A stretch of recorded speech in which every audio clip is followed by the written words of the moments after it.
Hi, my name is Ben, and you've probably seen some of my other videos on total knee replacements. I want to give you my summary after almost a year of having total knee replacements. First of all, I think it's a wise thing to do, but if you're wondering, should I do this? If you're to the point where you're feeling a lot of pain going upstairs or just walking or standing on your feet, then do it. But if it's just mild, if it's just a little bit, then maybe you need to know the things I'm about to tell you.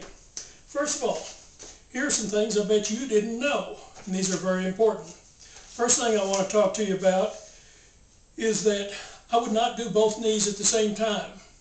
And the reason being is because if you have at least 3 weeks between the two operations, you'll have a good leg that can get you around, help you ambulate, and you can even drive with just one good leg. Next item, understand that not all knee prostheses are the same. Some are built for more flexibility, some are built for more rigidity and support.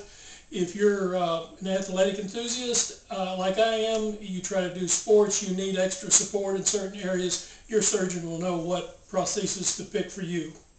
You need to know that when you go into the operating room, and I'm talking about, well, they've got you on the table, but they haven't given you that last shot before they wheel you in.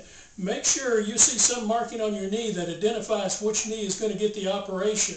If you don't see it, tell somebody, the nurse, take a felt pen marker and put this knee on there. Still happens in this day and time. You can't imagine it, but they will operate on the wrong knee. Next item. Your surgeon may not be the one to close up the knee. You know, I thought the surgeon did everything. I thought they, cut the knee off and put the prosthesis in and all of that, and then they carefully sutured it up, yada yada. No, they don't.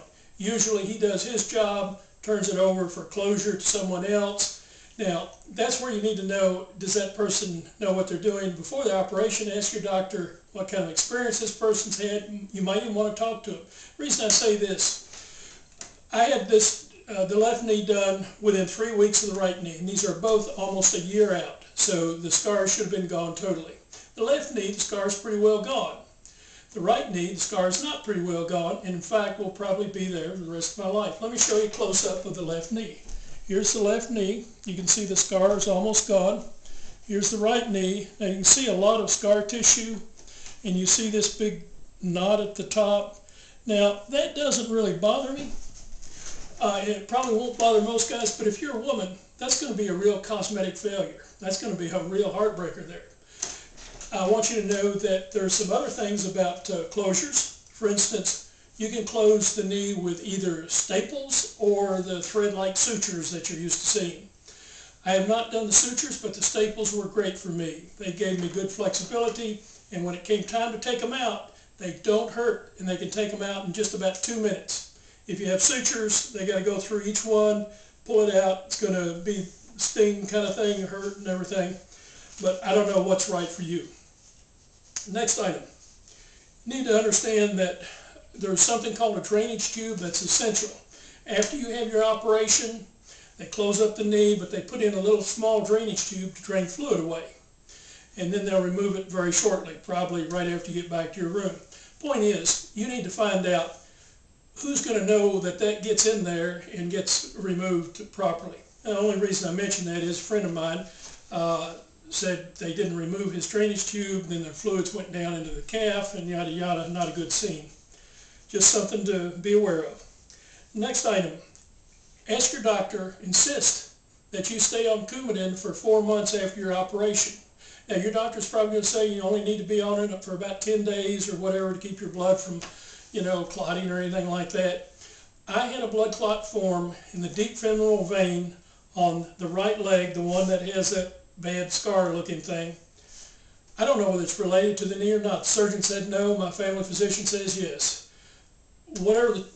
Whatever happened, and I wish I'd been on Coumadin to avoid that. If I'd been on Coumadin for 4 months, I would never have had those deep blood clots. If you get deep femoral vein blood clots, it's a life changer.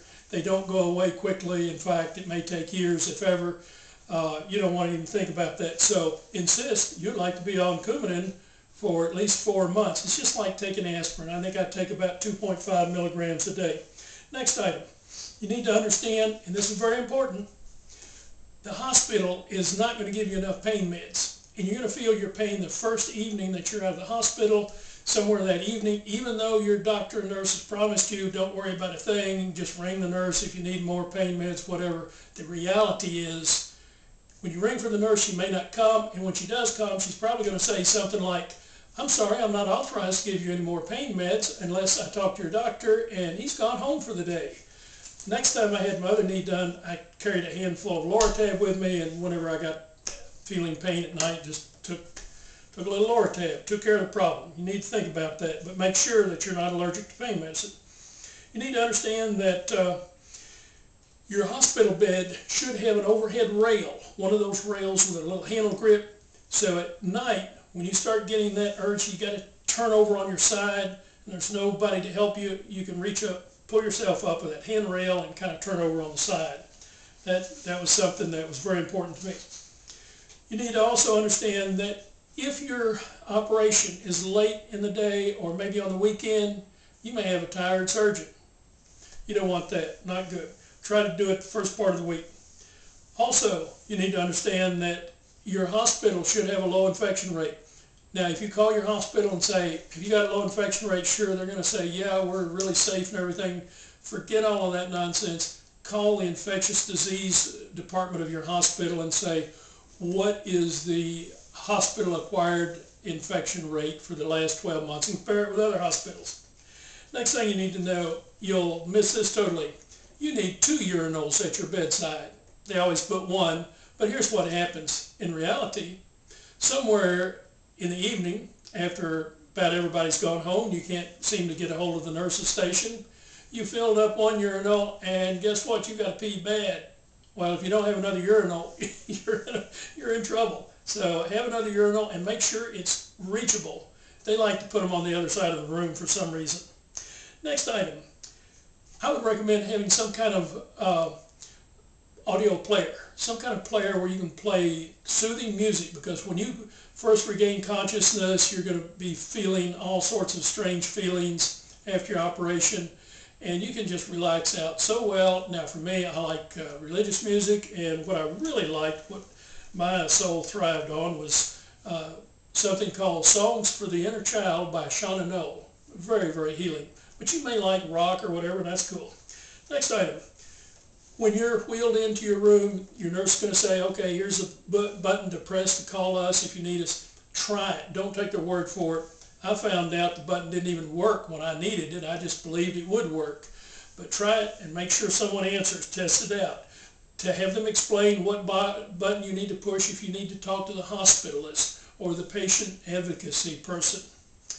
You need to know that there are different kinds of knee replacement prosthesis, and well, just about everything. In fact, you know, if you're a sports person, you want to make sure you've got one that's built for that, that gives you the type of support you need. Your surgeon can tell you what to choose. The other thing is, there's different types of operations now. There's a new one called minimally invasive operations, in which they do not have to cut through this main quad muscle group here. They actually go in the side, so it's far less invasive. The disadvantage is, going in from the side, the surgeon can't get a good head-on view of alignment and everything.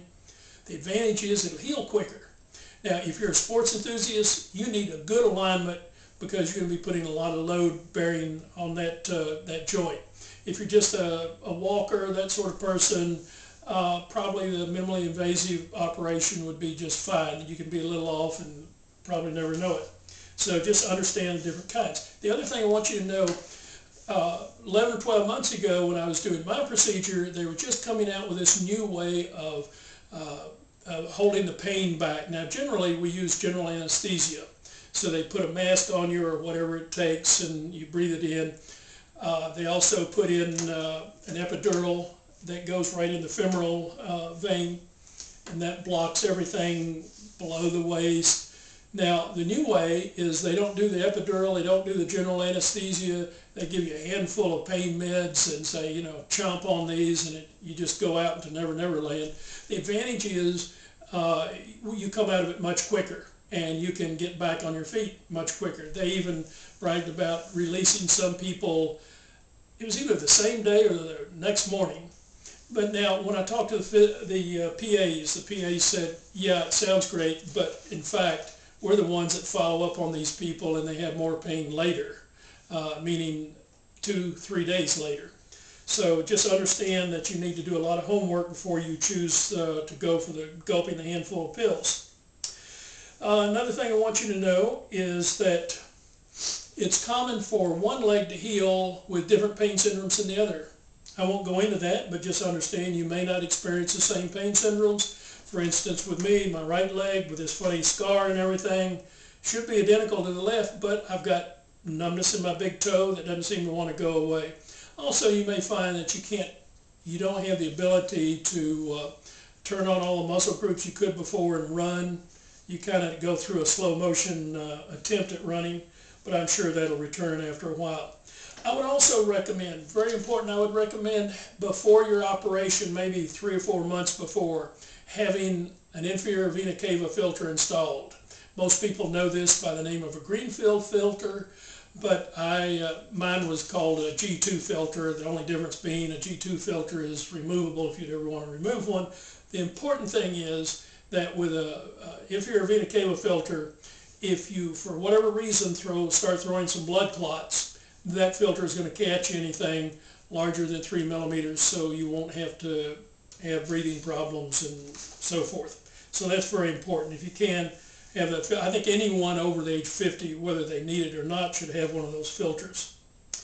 Understand that if you have arthritis under the kneecap, they're not going to be able to do anything with that. So you could still have some pain from kneecap. A lot of people say they can't put pressure on their knees, they can't kneel down, probably from their arthritis.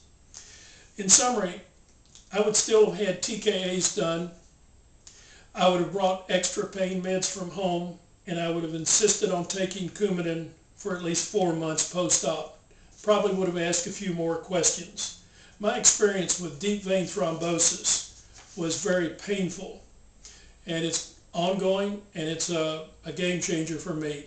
Doctors talk about recovery times of 1 to 3 years, saying the clots may never go away, you just have to build new veins around them, yada yada.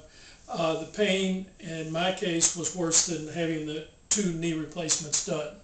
So that's why I stress, doctor may say you don't need Coumadin more than a few weeks. It's not going to cost you but a couple of nickels more. Go for Coumadin for 4 months if you can. Incidentally, just a quick item. You need to measure progress on how you're doing with knee flexion. You can get a goniometer. This comes from Whitehall Manufacturing, or you can take a couple yardsticks and make your own, and then go to your computer and find out from trig tables and so forth what the actual flex is, or then you can build a little chart like this and look at the actual flex on your leg. This leg here looks like it's about 120 degrees. That way you know exactly what your progress is. I recommend that you do have your knees done if you really need them. If it's just because your friends say, well, you got a little arthritis there, go ahead and have the knee replacements, I think I'd think about that twice. Thank you, have a good day, and hope to see you soon. Bye-bye.